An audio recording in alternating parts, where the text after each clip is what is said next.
Hey everybody, it's Rick and I am back with a different kind of video. So as you guys know, the last couple months I've been doing like a two-part video basically, what I watched first half of the month and what I watched the second half of the month.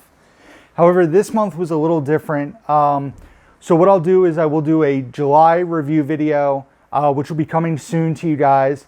But the first video I'm doing is actually going to be a Quentin Tarantino review / ranking video. So as most of you guys know, Once Upon a Time in Hollywood came out about a week ago. This is August 1st. I'm recording 5 videos worth of material. So Once Upon a Time in Hollywood came out.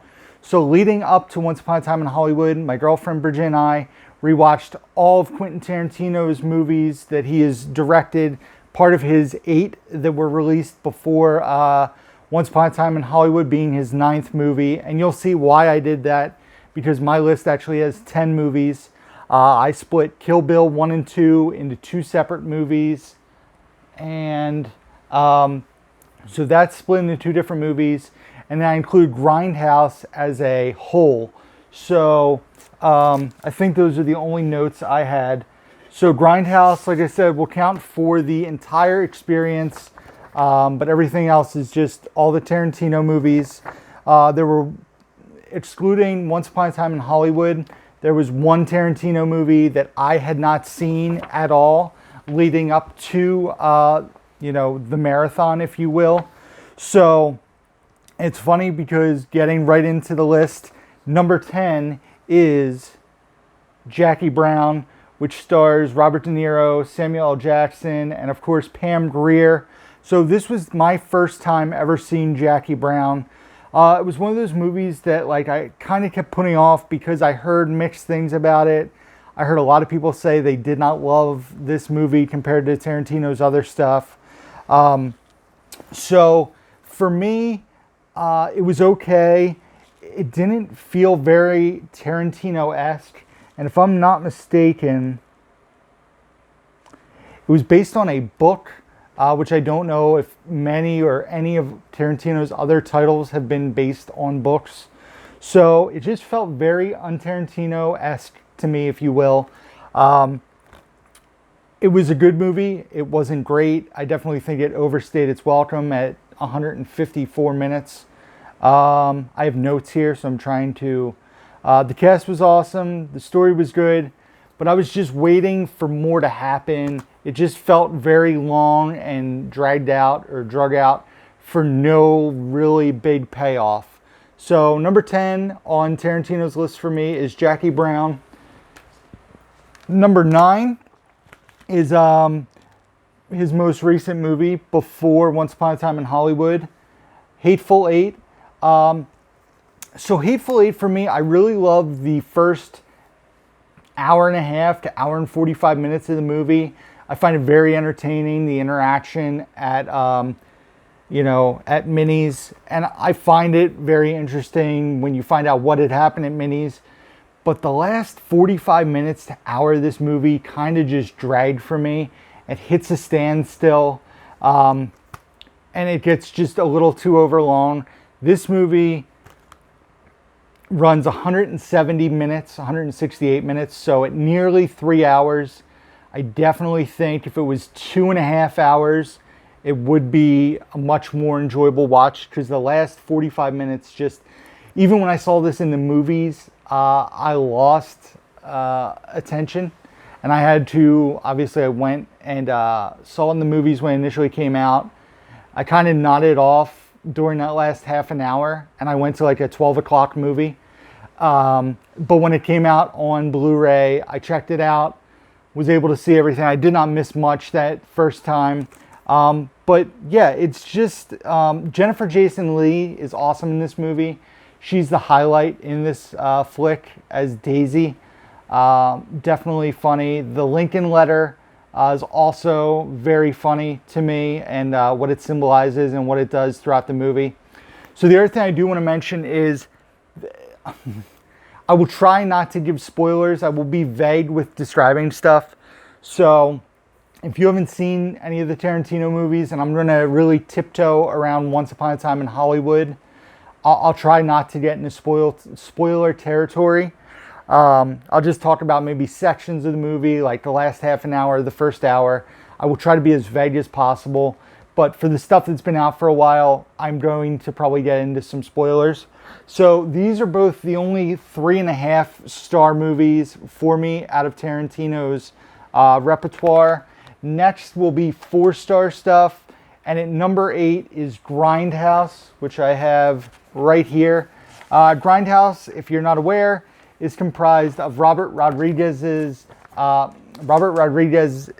directed Planet Terror. There's also a fake trailer in the beginning for Machete, which became a movie, as you guys might know. Then there are trailers in between. One of my favorites being for Thanksgiving, which is a Halloween parody. There's a Rob Zombie trailer, and they were actually directed by actual directors. Rob Zombie, Eli Roth directed those trailers. And then Death Proof, which is Quentin Tarantino's movie that's the second half of Grindhouse. So basically, I don't want to talk about Planet Terror too much, but I will say it's a very campy and fun movie. Rose McGowan with her machine gun leg, which was a big selling point of the movie, was very entertaining. But Death Proof, which is obviously the Tarantino portion of this, is a female revenge payback movie in a way. It has a very great payoff, in my opinion, at the end. Knowing about, oh man, is it Stuntman Mike? It's either Stuntman Mike or Stuntman Rick, and I'm totally blanking. I should have had that in my notes. But yeah, so this is an experience. This movie is 3 hours and 10 minutes, but it's actually 2 movies plus fake trailers. So at basically the same runtime, 10 minutes longer than Hateful Eight, I find it much more entertaining. Death Proof can be a slow burn for some people because it's very reminiscent, in my opinion, of Reservoir Dogs, where there's lots of dialogue and not a lot going on. I will say there's a pretty cool scene that involves a car and 4 girls in a car. I'm not going to go into details, but I remember like seeing that in the movies, which this was cool. I saw Grindhouse in like the movie theater, which a lot of people did not do or did not get the opportunity to do. It was a very fun experience. So this movie I gave a 4-2. Next, this one could be a little controversial for some people, is Reservoir Dogs at number 7. A lot of people regard this as one of Tarantino's best, an absolute classic.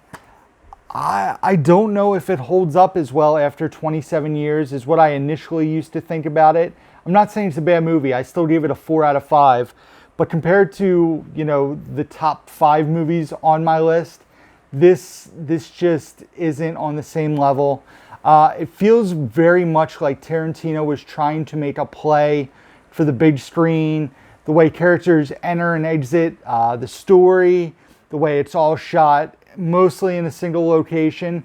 I will say the opening scene of this, when they're at the diner and it's panning around the table and they're just having a conversation, it was the start of Tarantino's, like, one of Tarantino's, like, known things.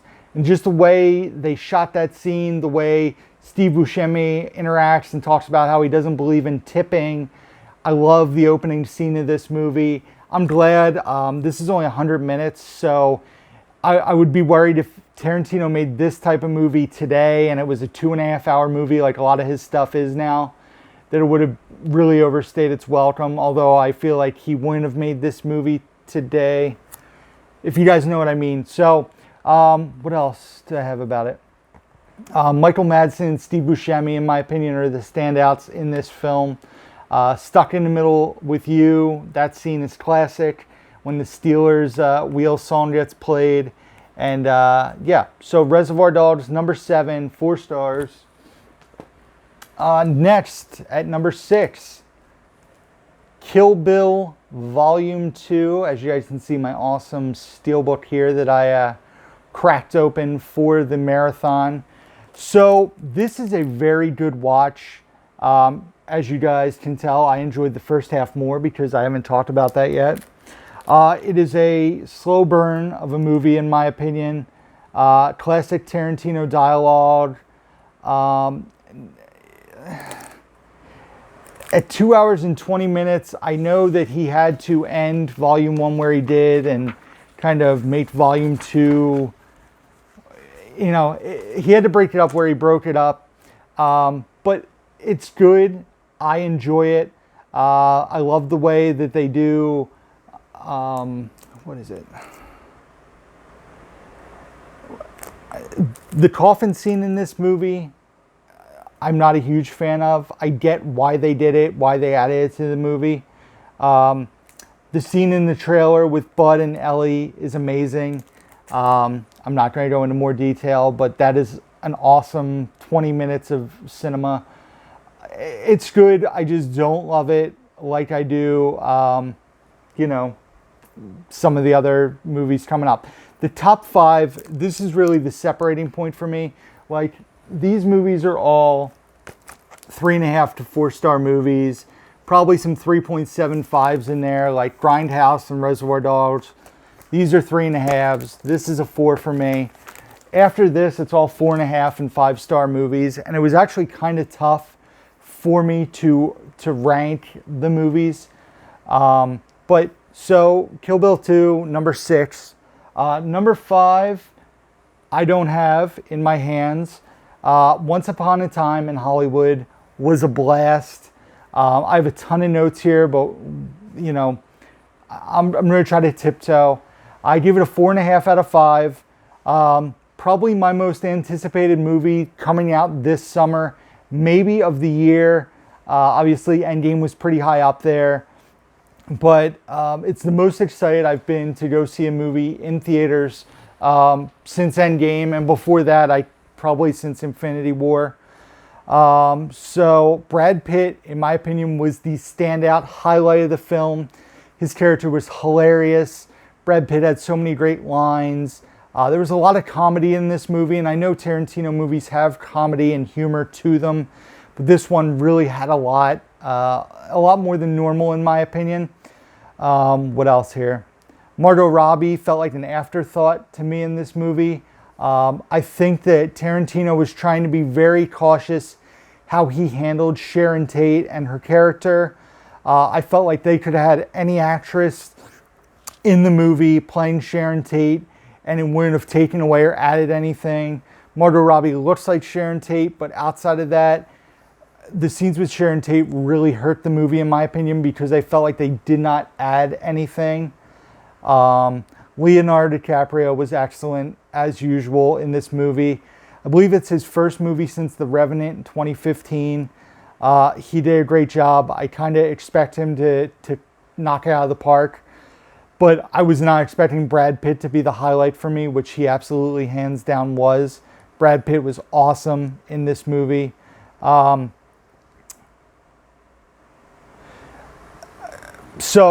this is, I should start out by saying this is not bashing the movie because obviously I give it a 4.5 out of 5. I really enjoyed it. A warning / heads up going into this movie, not a lot happens in the first 2 hours and 10 minutes. And what I mean by that is there's a lot happening, but there's not a lot of happening. If you guys watch Chris Stuckman, who I make it one of my things when I go see a movie, I don't watch a Stuckman review until that night, and my girlfriend and I watch his review and kind of like compare notes with him to see like where we were. And he described it as a very like chill hangout movie, similar to Big Lebowski, where there's not a ton happening, but the dialogue's good and everything that happens in the movie contributes to the last half an hour, which I will say the last 30 minutes of Once Upon a Time in Hollywood is amazing. The payoff in the movie, phenomenal. I probably would like to try to go see it again, but it was awesome. The first 2 hours basically give you all the setup you need for that last 30 minutes. So much ties in. It was really great. The other problem I guess I have with this movie, and I guess it's not really an issue, is every trailer you see and every commercial that advertises Al Pacino and Timothy Olyphant and Bruce Stern and other people, they're in the scene or in the movie for about one scene each. Sometimes the scene's 3 minutes, sometimes the scene's 15 minutes. They don't have much to do. It's Al Pacino's in the movie maybe 5 minutes, and you see, you know, the major scene in the trailer. Bruce Lee, who a lot of people have been talking about. There's a lot of hype around the guy Mike who plays Bruce Lee. He's in the movie for the scene that's shown in the trailers, and then he kind of appears in a very quiet scene that doesn't have any dialogue.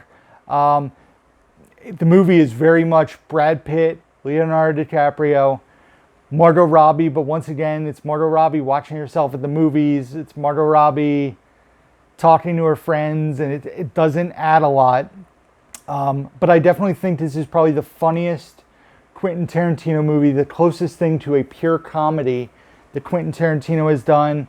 I could see this going up to a 5-star movie on a rewatch. Like I said, I'd like to go see it in the movies again. I don't know if that'll happen. There's a lot coming out in August that I'd like to go see. But number 5, Once Upon a Time in Hollywood, 4.5. Number 4, my last 4.5-star movie on the list. The top 3 are all 5-star movies, and that is Django Unchained, this being my beautiful Django Steelbook. So, I had just seen this movie about 3 years ago for the first time. Did not go to go see it initially, but, you know, was able to check it out once it came to Blu-ray about 3 years ago. It had been on Blu-ray for a while before that, but finally got around to watching it. And I forgot how great Christoph Waltz is in this movie. His character is awesome. I really love the character he plays. Jamie Foxx as Django crushes it. And Leo, once again, as the villain in this movie is awesome. The scene at the table where he smashes the glass and he's bleeding. If you guys didn't know, that was not supposed to happen, but Leo kept acting through it. His hand was covered with blood. He had to have his hand wrapped, which you'll see in a scene after that. The big downfall with this is there's a little bit of lag in the middle, but not much. It's, you know, probably an hour in, it slows down a little, and then 90 minutes, it picks right back up, and the last hour is awesome. I wish this movie was more of a 2.5-hour runtime instead of a 2-hour and 45-minute runtime. That's just me nitpicking. I think a lot of movies are way too overlong, and you guys probably know that's a very common complaint from me. But the movie is humorous. It's a powerful story, and it has great action and violence. So it's pretty much all you'd want in a Tarantino movie. So yeah, Django Unchained, 4-star, 4.5 out of 5. So we're at the top 3. And number 3 is a 5-star movie for me. And it doesn't really say it on the front, but this is Kill Bill Volume 1. Another awesome steelbook that I cracked open. I love Kill Bill Volume 1. I think that the restaurant scene in Kill Bill, which is excluding the last 20 minutes, it's probably like a good 20 to 25 minute scene. It could be one of my favorite scenes ever in a movie. Definitely one of my favorite action scenes. The fight with Vivica A. Fox's character in the beginning of the movie is great. And rumors are saying that fight and what happens leading up to the fight could be the plot of Kill Bill Volume 3.